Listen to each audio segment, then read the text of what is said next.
مولاي صل وسلم دائما أبدا على حبيبك خير الخلق كلهم مولاي صل وسلم دائما أبدا على حبيبك. Pada malam hari ini saya akan menyampaikan materi tentang fiqhun nusus syariah. Jadi tentang bagaimana cara untuk memahami teks-teks yang ada dalam agama kita ya. Materi ini cukup panjang tetapi karena waktu yang tersedia sehingga kita akan sesuaikan nanti ya. Para jamaah sekalian, memahami materi ini cukup penting ya bagi kita semua karena kita kaum muslimin ini yang jauh dari masa risalah ya. Jauh dari masa kenabian. Kita sepakat bahwa persoalan yang kita hadapi itu kita kembalikan semuanya kepada Al-Quran dan As-Sunnah ya. Fa in tanaza'tum fi syai'in faruddu ilallahi wa rasul. Ketika kalian berbeda pendapat, maka kembalikanlah kepada Al-Quran, kepada Al-Hadits ya, kepada As-Sunnah.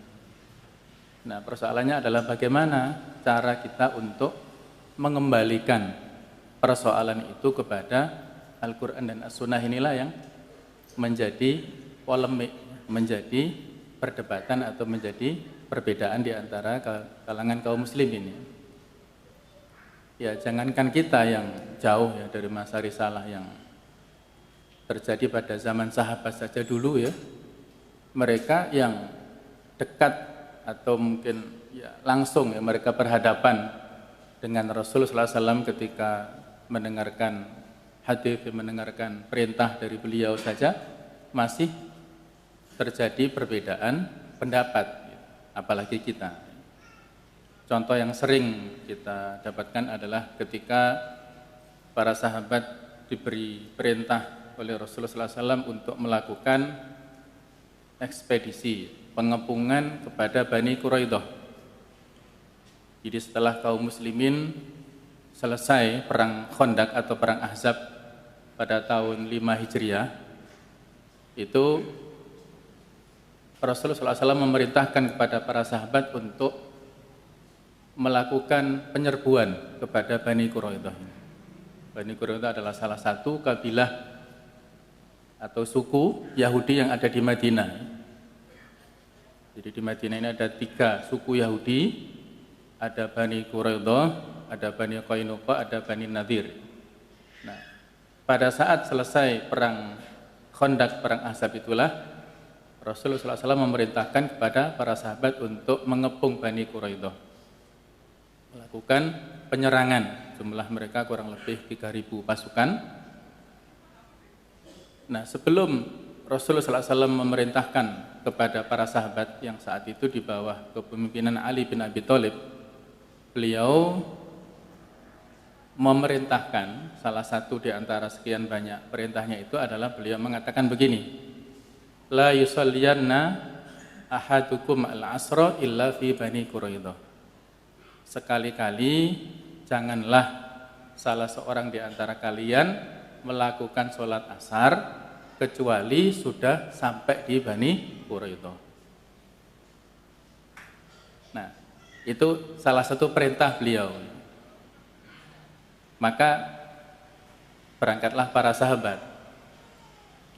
Sampai di pertengahan jalan, waktu asar sudah mau habis dan mereka belum sampai di tujuan, yaitu di perkampungan Bani Quraidah. Nah, bagaimana ini? Tadi perintahnya kita tidak boleh sholat asar kecuali sudah sampai di Bani Quraidah. Sekarang ini kita belum sampai, sementara waktu sholat asar sudah mau habis. Nah, maka terjadilah 2 perbedaan pendapat di antara para sahabat ini. Pendapat pertama mengatakan bahwa Nabi SAW memerintahkan kita untuk sholat asar di sana. Karena kita belum sampai di sana, ya sudah, kita takhir. Walaupun sholat asar sudah atau waktunya sudah habis ya, waktu sudah masuk maghrib tapi karena perintahnya Nabi kita harus sholat di sana, ya sudah, kita harus sholat di sana. Ini pemahaman yang tekstual ya, pemahaman yang mantuk, yang tersurat dari apa yang diperintahkan oleh Rasulullah SAW itu. Pendapat yang kedua, kebalikannya, bahwa tujuan Nabi SAW memerintahkan supaya kita sholat di Bani Quraidah atau sholat asar itu ya, agar kita mempercepat langkah, sehingga sebelum waktu sholat asar itu habis, kita sudah sampai ke sana dan kita sholat asar di sana. Nah sekarang karena kita belum sampai di sana, sementara terbatasi waktu sholat asar itu ya, tidak boleh dilaksanakan di waktu sholat maghrib, ya sudah kita sholat asar di sini. Ini kalau bahasa sekarang adalah pemahaman kontekstual ya, dari nas yang disampaikan oleh Rasulullah SAW itu. Nah, jamaah sekalian, apa yang terjadi sesudah itu ya? Kita tidak bicara tentang masalah pengepungan yang akhirnya memang kaum muslimin menang ya. Pada perang itu mereka mendapatkan kemenangan, Bani Quraidah menyerah. Nah, ketika mereka menyampaikan laporan kepada Rasulullah SAW tentang perbedaan pendapat di kalangan sahabat ini, Rasulullah SAW tidak menyalahkan yang satu dan tidak membenarkan kelompok yang lain. Beliau membiarkan perbedaan itu di kalangan mereka. Beliau mentolerir perbedaan pendapat itu di kalangan para sahabatnya. Nah, hikmah atau ibrah yang bisa kita ambil adalah bahwa, yaitu tadi, bahwa mereka ini hidup dalam masa risalah, berhadapan langsung dengan Rasulullah SAW sebagai syariah, sebagai pemberi syariat. Kalau dalam bahasa intelijen itu infonya A1 ya. Jadi dari sumbernya langsung, bukan kila wakola ya, tidak ada sanadnya, tidak ada periwayatannya, tetapi langsung dari sumber aslinya Nabi Muhammad SAW. Tetapi mereka masih berbeda persepsi, berbeda pendapat tentang sebuah teks, sebuah perintah. Oleh karena itu ya, sekali lagi hikmah yang bisa kita ambil adalah apalagi kita sekarang ini yang jauh dari masa risalah ya, maka perbedaan yang terjadi pada saat memahami teks Al-Quran atau teks hadis ini sebuah hal yang wajar ya, tidak perlu kemudian kita eksplor menjadi hal yang menimbulkan perselisihan di antara kalangan kaum muslimin. Nah, disinilah pentingnya kita memahami fiqhun nusus asyariyah ini, supaya ada kita ketahui semacam dhawabit ya, batasan-batasan. Tidak sebagaimana yang dikatakan beberapa waktu yang lalu bahwa yang berhak menafsirkan Al-Quran yang paling tahu hanyalah Allah misalnya ya, sehingga para ulama tidak punya hak untuk berpendapat tentang Al-Maidah 51 itu misalnya ya. Ya, tidak seperti itu ya. Kita punya dhawabit, punya patokan-patokan mana yang sebuah pemahaman yang manhajiyah, artinya yang terstruktur, yang tersistematis, dan mana yang liberal ya, mana yang liar, mana yang perlu untuk kita waspadai. Nah, disinilah pentingnya kita memahami fiqhun nusus asyariyah ini.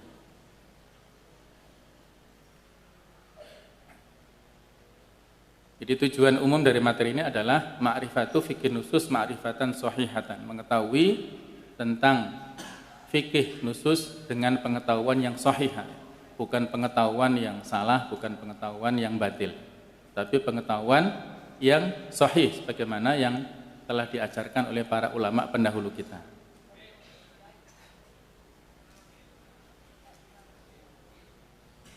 Adapun tujuan khususnya kita mengetahui makna fikih secara bahasa dan istilah, mengetahui makna nas secara bahasa dan istilah, mengetahui makna nas secara syariah dan kekhususannya, dan mengetahui dhawabitnya.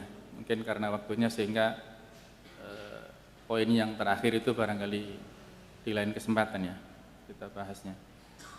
Yang pertama adalah, ini sekedar review ya, murojaah barangkali sebagian di antara kita sudah memahaminya. Pengertian fikih, kita sering mendengar istilah al-fiqh. Al-fiqhu lughatan, fikih secara bahasa adalah mutlaqul faham. Artinya pemahaman yang mutlak. Dalam Al-Qur'an dikatakan, ya Syu'aib ma nafqahu katsiran mimma taqul, wahai Syu'aib, kami tidak memahami apa yang kamu katakan. Ini pengakuan dari kaumnya Nabi Syu'aib ya, tentang apa yang dikatakan. Beliau kurang jelas ya dalam memberikan informasi kepada kaumnya ya. Ini mungkin hanya sekedar alasan ya supaya mereka mengolor-olor atau tidak mau melaksanakan perintah petunjuk-petunjuk dari Nabi Syu'aib itu. Fahmu gharadil mutakallim min kalamihi, memahami tujuan orang yang berbicara dari pembicaraannya. Ini juga penting ya. Kita memahami apa tujuan yang dimaksud oleh orang yang berbicara itu. Karena dalam Islam konsekuensinya ini cukup berat ya. Jadi yang paling mengetahui dengan tujuan apa yang diinginkan dari pembicaraannya adalah al-mutakallim, orang yang bicara itu. Sehingga kalau dalam kaidah fikih adalah ada kaidah maqasidul lafzi ala niyatil lafzi, tujuan orang, tujuan sebuah redaksi lafaz itu tergantung pada motivasi atau maksud yang diinginkan oleh orang yang melafalkannya. Ketika seorang suami mengatakan kepada istrinya, kamu pulang ke orang tuamu misalnya.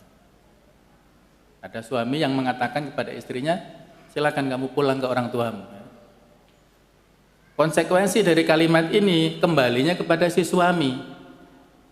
Apakah maknanya secara tekstual dohir memang tujuannya untuk pulang kampung, ya mungkin mudik atau mungkin suruh ngambil sembako misalnya ya.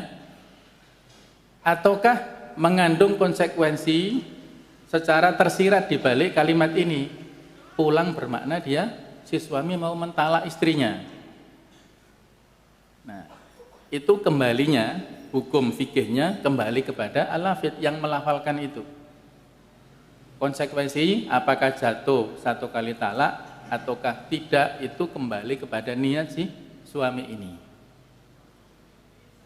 Ketika misalnya ada seorang teman yang ngasih uang ke kita ini, ada uang kamu bawa 1 juta misalnya. Status uang ini apakah hibah, apakah hutang, ya, itu kembalinya kepada yang mengatakan itu. Tidak boleh kita persepsikan masing-masing ya. Nah, jadi kembalinya kepada yang berbicara itu tujuannya apa. Kalau dia bermaksud untuk hibah, ya hadiah cuma-cuma ya, kita tidak ada kewajiban untuk mengembalikan. Tapi kalau tujuannya memberi itu adalah dalam rangka hutang, maka si penerimanya wajib untuk mengembalikan itu. Nah, ini pentingnya ya kita tabayun tasabut apa tujuan dari mutakallim itu. Fahmul asya ad-daqiqah, memahami segala sesuatu dengan detail, ya, dengan jeli, dengan rinci. Itu fikih ya secara bahasa. Secara istilah fikih itu yang sudah banyak ya, banyak sebenarnya arti secara istilah, tetapi yang banyak dipakai itu adalah pengertian yang berikut ini, al-ilmu bil ahkami syar'iyyah al-amaliyah al-mustanbatah min adillatiha tafsiliyah. Jadi fikih itu sudah menjadi sebuah disiplin ilmu ya. Ilmu atau pengetahuan. Baik pengetahuan ini secara pasti atau dhonni. Al-ilmul qat'i, ya dalam bahasa usul fikih itu ilmu itu terbagi menjadi beberapa macam. Ada ilmu yang qat'i, ilmu yang pasti, hakul yakin, ainul yakin, ya ilmu yang memang kita betul-betul mengetahuinya, atau ilmu yang dhonni, sifatnya itu adalah persangkaan yang relatif atau yang terbatas. Itu disebut ilmu ya. Ilmu tentang apa? Bil ahkami syariah, ilmu tentang hukum-hukum syariat. Bukan ilmu tentang hukum matematika atau hukum alam atau hukum eksak atau yang lain-lain ya. Bukan, tetapi ilmu tentang hukum-hukum syariah. Itu pun yang bersifat al-amaliyah, yang bersifat aplikatif. Kalau yang bersifat al-asliyah ya, jadi ada al-ahkam asy-syar'iyyah al-asliyah, yaitu kaitannya dengan masalah-masalah akidah, ya, itu tidak masuk dalam pembahasan fikih. Kecuali dulu Abu Hanifah memasukkan semua, sehingga beliau membuat istilah al-fiqhul akbar, karena akidah dimasukkan pada masalah fikih ya. Kalau ulama-ulama sekarang itu fikih ya terpisah dari masalah akidah. Akidah itu masalah-masalah yang prinsip yang disebut usuluddin ya, prinsip-prinsip agama. Sedangkan amaliyah itu mencakup dua pembahasan utama, yaitu pembahasan ibadah dan pembahasan muamalah. Asy-syar'iyyah al-amaliyah, persoalan yang terkait dengan hukum syariat yang sifatnya aplikatif, aplikasi, yaitu pelaksanaan dalam bentuk ibadah, fikul ibadah dan fikul muamalat. Muamalat juga banyak, ada akhlak macam-macam, itu masuk dalam bab itu. Ibadah dalam kerangka hablum minallah, bagaimana manusia berinteraksi dengan Allah Ta'ala, dan muamalat bagaimana hablum minannas, manusia atau seorang muslim berinteraksi dengan yang lainnya. Yang penting di sini al-mustanbatah ya, yang diambil, yang disimpulkan, yang dipahami min adillatiha tafsiliyah, dari dalil-dalilnya yang rinci. Jadi jamaah sekalian, fikih ini adalah produk pemahaman. Sehingga ketika kita bicara masalah fikih ini pun juga para ulama memberikan batasan-batasan dalam bab fikih ini, bukan dalam persoalan hak dan batil ya, bukan dalam persoalan sesat dan tidak ya, bukan, tetapi persoalan benar atau salah, atau persoalan afdol atau tidak. Nah, jadi al-mustanbatah, sehingga masalah-masalah fikih itu disebut oleh para ulama al-masail al-ijtihadiyah, persoalan-persoalan yang dihasilkan dari produk ijtihad oleh para ulama, para ahli fikih sebelumnya itu. Para ahli fikih sebelumnya yang disebut mujtahid mustaqil, atau yang dalam istilah lain mujtahid mutlak, imam madhab yang 4 ya, mulai dari Imam Abu Hanifah, Imam Malik, Imam Syafi'i dan Imam Ahmad itu.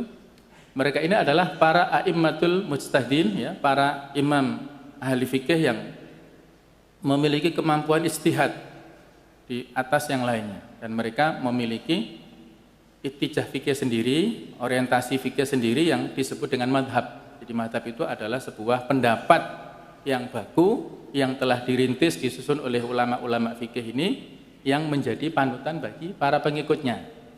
Dan mereka, para a'immatul madzhab ini, tidak baku atau tidak kaku dalam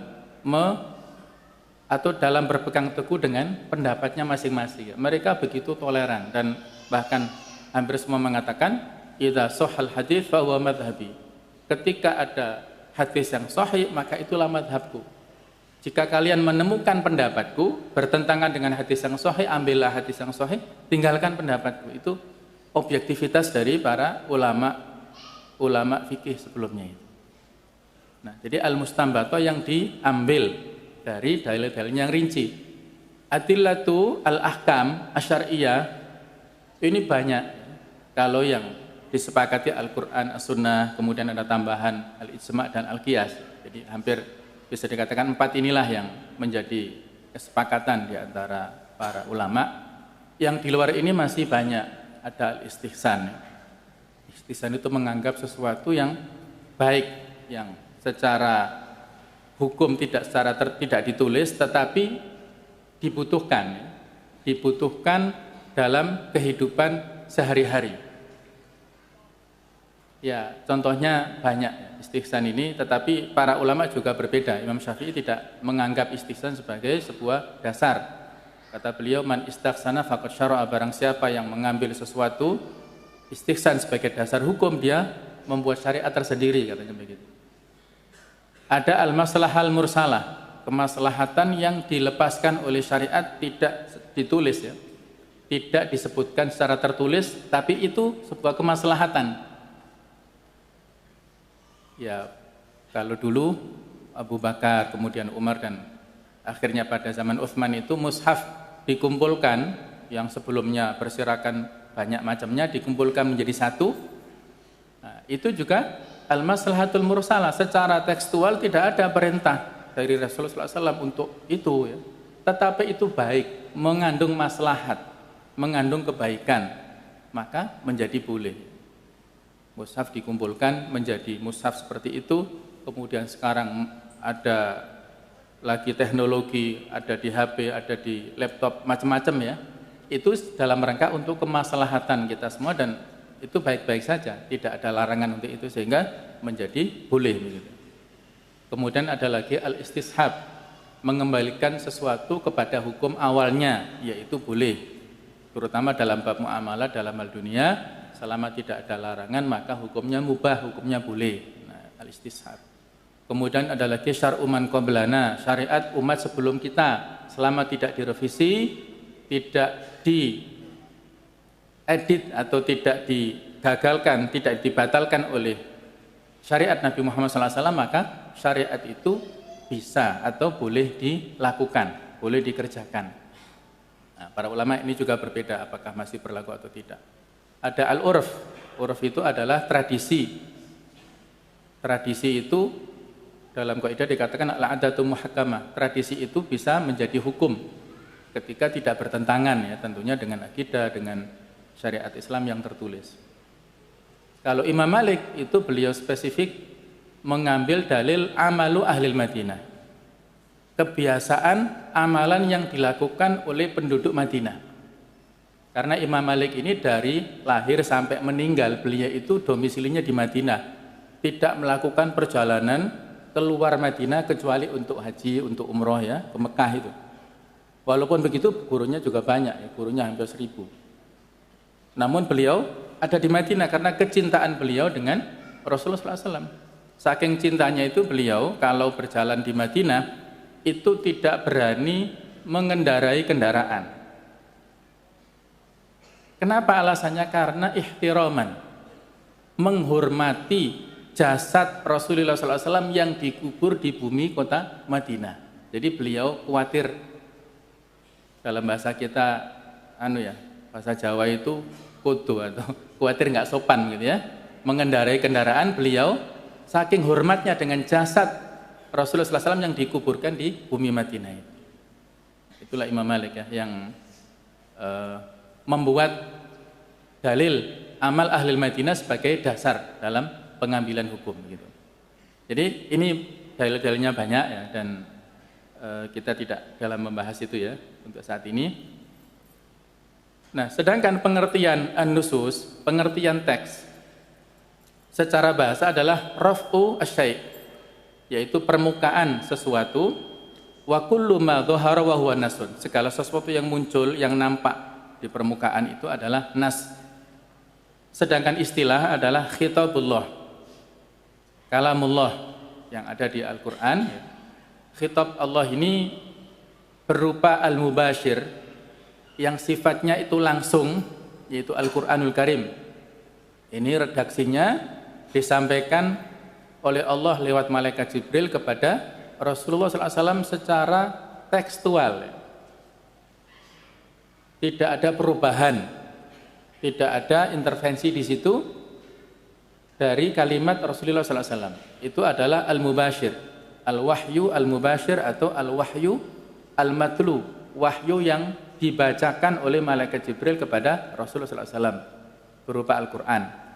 Wa ghairul mubashir, dan yang bersifat tidak langsung, yaitu al-hadith, baik itu hadith nabawi, hadith qudsi. Ini adalah wahyu yang tidak langsung atau yang diriwayatkan, maknanya dari Allah tetapi diredaksikan ulang oleh Rasulullah SAW, sehingga itu bisa menjadi dasar. Karena beliau tidak mungkin mengatakan sesuatu dari hawa nafsunya. Wa ma yantiqu 'anil hawa in huwa illa wahyu yuha. Tidak ada lain kecuali itu wahyu dari Allah Ta'ala. Sehingga apapun yang dibicarakan, apapun yang disampaikan itu adalah diwahyukan oleh Allah Subhanahu wa Ta'ala yang harus kita ikuti, kecuali memang ada perbedaan atau ada semacam revisi ataupun ada keterangan-keterangan. Jadi kalau sunnah ya, sunnah itu kan di samping pembagian sunnah, baik itu sunnah qauliyah secara perkataan Nabi sallallahu alaihi wasallam atau sunnah fi'liyah dalam bentuk perbuatan Nabi sallallahu alaihi wasallam ataupun sunnah takririyah, penetapan. Ada sahabat yang melakukan, ditetapkan seperti kasus tadi, ada perbedaan ketika berangkat ke Bani Quraidah itu takrir ya, ketetapan dari Rasulullah sallallahu alaihi wasallam, atau sunnah khalqiyah, sifatnya itu yang terkait dengan fisik, perbuatan yang terkait dengan akhlak fisik Rasulullah sallallahu alaihi wasallam. Yang masyhur 3 itu. Nah, qauliyah memang menempati posisi yang paling tinggi ya. Ketika ada yang disampaikan secara tekstual oleh Rasulullah sallallahu alaihi wasallam kemudian bertentangan dengan yang dilaksanakan, maka yang diambil adalah yang qauliyahnya. Contohnya adalah dalam hal haji ya. Ada haji tamattu, ada haji qiran, ada haji ifrad itu. Walaupun ya beliau itu melakukan hajinya itu haji memang khilafiyah di antara ulama antara qiran atau ifrad, tetapi beliau punya azam, punya kemauan ketika ada waktu, ada kesempatan akan melaksanakan haji tahun depan dengan tamattu. Itu secara qauliyah. Maka qauliyah ini menempati posisi yang lebih tinggi ya. Sehingga para ulama jumhur mengatakan tamattu afdol daripada qiran atau ifrad. Sehingga jamaah haji Indonesia itu semuanya direkomendasikan oleh Kementerian Agama supaya ketika haji melaksanakan dengan haji tamattu, umrah dulu baru kemudian haji. Ini qauliyah lebih tinggi ya. Nah, jamaah sekalian, wa indal usuliyin, adapun menurut para ulama usul fikih, nas itu adalah lafaz al-lafdzul ladzi lahu ma'nan wahid wa ghairu qabil li ta'wil. Lafaz yang hanya memiliki makna satu dan tidak menerima penafsiran lainnya. Kita enggak menjelaskan masalah ini ya. Nah, berikutnya adalah tentang makna nas antara qat'i dan dhonni. Qat'iyud dilalah dan dhonniyud dilalah.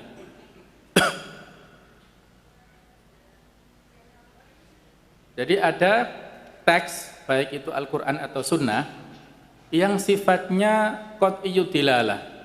Artinya yang pemahamannya itu adalah pasti, tidak menerima penafsiran lainnya. Dan ada teks yang sifatnya itu adalah dhonniyud dilalah, yang pemahamannya itu relatif, terbatas. Nah, apa saja kriteria daripada masing-masing ini? Nas atau teks yang dhonniyud dilalah itu mempunyai lebih dari satu makna. Dan ini lebih banyak ya, dalam Al-Quran banyak, dalam hadis juga banyak. Jadi kalau Al-Quran, jemaah sekalian, dari sisi thubut ya, kebenarannya itu pasti. Kalau hadis ya, hadis ini ada yang mutawatir, ada hadis yang ahad. Hadis mutawatir ini apabila diriwayatkan dalam setiap level periwayatannya itu 10 rawi ya, dari level sahabat, level tabi'in atau tabi'ut tabi'in sampai kolektor hadisnya, penulis hadisnya itu masing-masing levelnya itu 10, sehingga derajatnya kuat, mutawatir. Setiap hadis yang mutawatir itu pasti sahih, harus diterima, pasti sahihnya. Nah, kemudian di bawah mutawatir ada ahad. Hadis ahad ini yang tidak mencapai derajat mutawatir. Hadis ahad ini ada yang makbul, ada yang mardud. Yang makbul itu hadis sahih sama hadis hasan. Hadis yang mardud, yang ditolak itu adalah hadis yang dhaif. Nah, jadi setiap hadis yang mutawatir pasti sahih dan tidak sebaliknya. Tidak semua hadis yang sahih itu mutawatir, ada hadis sahih yang ahad. Selama hadis itu adalah sahih walaupun ahad, maka itu adalah hujjah. Itu adalah dalil walaupun dalam bab akidah. Itu sudah menjadi kesepakatan ulama ahli sunnah ya. Walaupun hadis itu ahad tetapi derajatnya sahih, maka itu adalah dalil yang bisa kita jadikan rujukan dalam bab akidah, dalam bab ibadah, apalagi dalam bab muamalah. Tapi kalau hadis yang dhaif tidak boleh ya. Para ulama mengatakan tidak boleh kita berhujjah dengan hadis yang dhaif dalam bab akidah maupun dalam bab ibadah. Yang boleh hanya dalam bab at-targhib at-tarhib, memberikan motivasi ataupun memberikan ancaman. Sehingga kalau Al-Qur'an itu qat'iyatus tsubut, kebenarannya pasti. Hadis mutawatir juga qat'iyatus tsubut, kebenarannya pasti. Nah, namun dhanniyatut tilalah. Dari sisi pemahamannya masing-masing baik itu Al-Qur'an ataupun hadis memiliki pemahaman yang relatif, yang terbatas. Pemahaman atau tilalah yang dhanni, yang relatif ini memiliki lebih dari satu makna. Kalau contoh dalam Al-Qur'an misalnya tentang masalah quru', wal mutallaqatu yatarabbasna bi anfusihinna thalathata quru'. Perempuan-perempuan setelah ditalak oleh suaminya masing-masing, mereka menunggu masa iddahnya itu selama 3 quru'. Quru' ini adalah lafadz yang mustarakah ya, lafadz yang mengandung makna ganda dalam bahasa Arab. Ada yang bermakna suci, ada yang bermakna haid. Nah, itu hitungannya berbeda ya. Karena suami itu hanya sah mentalak istrinya kalau ketika dia haid, ketika dia suci, ketika dia bersih. Kalau dia haid nggak boleh ya, nggak bisa, hitungannya nggak bisa kita talak pada masa haid. Jadi harus suci. Nah, makanya berbeda hitungannya. Apakah quru itu bermakna haid atau bermakna suci itu bermakna lain. Mulamasah misalnya ya, tentang menyentuh wanita. Aula mastumun nisa ya, ketika dalam masalah wudu apakah menyentuh wanita ya, laki-laki menyentuh wanita itu membatalkan wudu atau tidak ya. Mulamasa ini juga bermakna yang berbeda ya. Ada yang bermakna secara zahir ya, sehingga setiap kali menyentuh batal. Ibnu Abbas mengatakan makna majazi. Mulamasa yang dimaksud adalah jima. Ya, jadi selama menyentuh tidak dengan syahwat maka itu tidak membatalkan wudu. Sebagaimana Nabi sallallahu alaihi wasallam ketika sholat malam ada tubuh Aisyah ya, terlintang di depan beliau, kemudian beliau singkirkan, beliau sujud di situ. Itu kan juga menyentuh Aisyah. Ketika beliau mau sholat Jumatan ya, bertemu Aisyah kemudian mencium pipinya, nah itu juga beliau tidak wudu lagi.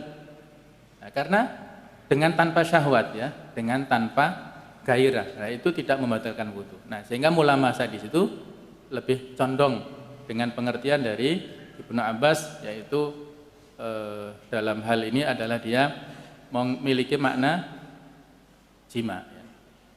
Walaupun memang dalam bab fikih jamaah sekalian ya perlu saya sampaikan, orientasi atau sikap para ulama sejak dulu sampai sekarang dalam bab fikih ini ada 3 golongan ya, ada 3 kelompok. Yang pertama kelompok mutasyaddid, kelompok yang ekstrim, kelompok yang keras. Jadi kelompok yang kaku, kelompok yang keras itu mutasyaddid. Dari kalangan sahabat itu ada sahabat Umar dan masuk nurun ke putranya Abdullah bin Umar. Itu sahabat yang mutasyaddid, sahabat yang keras, yang ekstrim. Karena apa? Mahabbahnya, kecintaannya kepada Rasulullah SAW yang luar biasa. Abdullah bin Umar itu tidak mau berdekatan dengan anak-anak kecil. Beliau nggak mau menciumnya, menggendongnya, nggak mau. Kenapa? Karena beliau punya alasan liurnya anak kecil itu najis, sehingga khawatir itu mengotori pakaiannya, nggak sah nanti untuk sholat. Itu sifat tasyaddudnya dari Abdullah bin Umar. Termasuk dalam hal menyentuh ya, menyentuh non ya, laki-laki menyentuh wanita itu menurut Abdullah bin Abbas juga bisa membatalkan. Menurut Abdullah bin Umar itu membatalkan wudu. Kebalikannya dari kalangan sahabat yang tidak mutasyaddid ya. Jadi kelompok kedua itu adalah mutawasid, kelompok yang moderat, yang pertengahan. Kelompok yang ketiga itu mutasahil ya. Dia itu longgar ya, sangat longgar dalam bab fikih. Tasahul ya, dia melonggar-longgarkan. Mungkin kalau tasahul ya janganlah kita tidak yang kelompok yang ketiga ini ya mungkin yang pertengahan ini yang tepat ya, yang mutawasid, yang moderat, yang pertengahan ya. Abdullah bin Abbas masuk ke situ, jadi beliau Kalau ketemu anak kecil ya biasa, digendong, diciumnya karena air liurnya enggak najis begitu. Dan beliau juga pada saat itu menyentuh tadi juga tidak membatalkan, ya, tidak membatalkan wudunya. Jadi di kalangan setiap generasi ada 3 kelompok ini. Masing-masing memiliki orientasi sudut pandang yang berbeda-beda ya. Nanti lebih lanjut kita akan mengetahuinya. Inilah lahan ijtihad ya. Kita bisa ijtihad ya. Ijtihad itu adalah kita mengeluarkan potensi kemampuan dalam diri kita untuk memahami tekstual itu, menyimpulkannya bagaimana ya. Dan di situ sangat dimungkinkan ya untuk berbeda pendapat, dan kita pun harus toleransi, tidak boleh mengklaim saya benar dan yang lain salah. Dan istilah yang dipakai adalah al-khata' was-shawab. Khata' itu salah, as-shawab itu tepat ya, benar. Jadi bukan, tadi saya katakan bukan hak dan batil begitu ya, bukan surga dan neraka. Misalnya ahlul qunut, nah, misalnya kita sebut bid'ah, sementara yang tidak misalnya sunnah. Misalnya ya, kemudian kullu bid'atin dhalalah misalnya. Ya, ini perlu kita luruskan ya. Perlu kita luruskan sudut pandangnya ya. Mumpung saya ingatkan. Jadi begini ya. Dalam hal dalil-dalil ini sangat banyak ya. Dan kita tidak boleh terpaku dengan suatu atau sumber pendapat tertentu ya. Artinya setiap kita menemukan perbedaan, objektivitas itu kita kedepankan. Sebagaimana sikap 4 pendapat mazhab yang dulu ya. Mereka setiap kali berdiskusi, berdialog dengan lawan diskusinya, itu senantiasa husnudzon kepada lawan bicaranya. Boleh jadi lawan bicaraku itu yang benar, salahnya itu dariku. Itu semuanya bersikap seperti itu ya. Dalam bab kunut ini, jamaah sekalian ya, memang rata-rata hadisnya itu dhaif, rata-rata lemah. Banyak hadisnya tapi rata-rata lemah. Sehingga tadi kan saya katakan tidak boleh berhujah dengan hadis dhaif dalam bab akidah dan ibadah ya. Kunut kan masuk dalam bab ibadah ya. Tetapi ya, saya menemukan satu hadis yang sahih muttafaqun alaih. Antum bisa buka di kitabnya Zadul Ma'ad ya, kitab Ibnu Qayyim Al-Jauziyah. Ada satu hadis yang muttafaq alaih. Hadis ini disandarkan kepada Abu Hurairah. Jadi Abu Hurairah itu suatu saat sholat subuh bersama dengan sahabat yang lain, kemudian beliau kunut. Dan setelah salam beliau berkomentar begini, aku adalah orang yang sholatnya paling mirip dengan Rasulullah Sallallahu Alaihi Wasallam. Mungkin ada yang sudah mendengar hadis ini atau mungkin belum, ya ini nggak apa-apa ya. Kalau yang sudah berarti murojaah, kalau yang belum berarti ini ilmu ya. Abu Hurairah mengatakan begitu, dan dia adalah sahabat yang terpercaya ya. Dan ketika sahabat itu mengatakan demikian, tidak mungkin berbohong ya. Sahabat itu para ulama sepakat mereka adalah udul. Sahabat itu generasi yang adil. Adil itu terpercaya, tidak mungkin mereka berbohong. Kalau sahabatnya adil, perawinya itu objektif, terpercaya, Bukhari Muslim, sudah. Mau apa lagi kita gitu ya. Sehingga Ibnu Qayyim ketika mengomentari hadis ini mengatakan barang siapa yang kunut subuh itu baik, barang siapa yang meninggalkan juga baik. Beliau objektif pertengahan dalam bab ini gitu. Nah, jadi sama sekalian, kenapa saya sampaikan ini supaya kita objektif ya. Kita tidak muqallid, kita tidak taklid dalam mengikuti pendapat tertentu, tapi kita mengetahui dasarnya apa yang kita jadikan sebagai pegangan selama ini, kita tahu. Sehingga kalau ada perbedaan, kita enggak frontal, tidak langsung memvonis ya. Kita kan dai ya. Dai itu adalah sifatnya ngomong dengan fikih dakwah ya, bukan hakim ya. Kita ini bukan hakim, kalau hakim memvonis. Kita ini dai yang mengarahkan umat dengan pendekatan-pendekatan persuasif. Kalau hakim ya vonis, ini bersalah, ini tersangka, terdakwa macam-macam itu di pengadilan. Kalau ini adalah dai. Sehingga dulu Imam Syafi'i sendiri pun walaupun beliau mensunnahkan tentang kunut subuh ini ketika beliau menjadi imam di Masjid Kufah, Masjid Jami' Kufah, masjid besar ya. Beliau sholat subuh mengimami tanpa memakai kunut. Ketika ditanya, kenapa? Kan Anda berpendapat kunut subuh itu sunnah.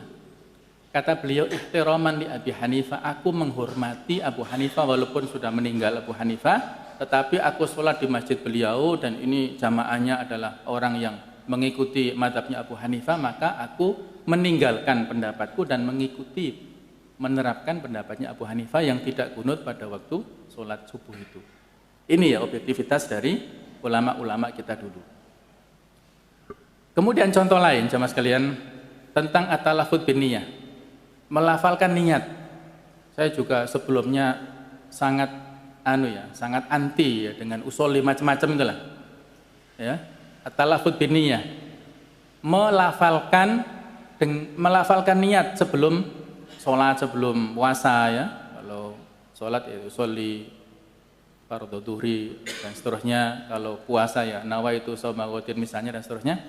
Ini hukumnya apa ya? Boleh atau tidak? Ya, inilah perbedaannya ya. Jadi perbedaannya itu adalah bahwa substansinya itu hal yajuzul qiyasu fil ibadah. Apakah boleh qiyas analog itu dalam bab ibadah?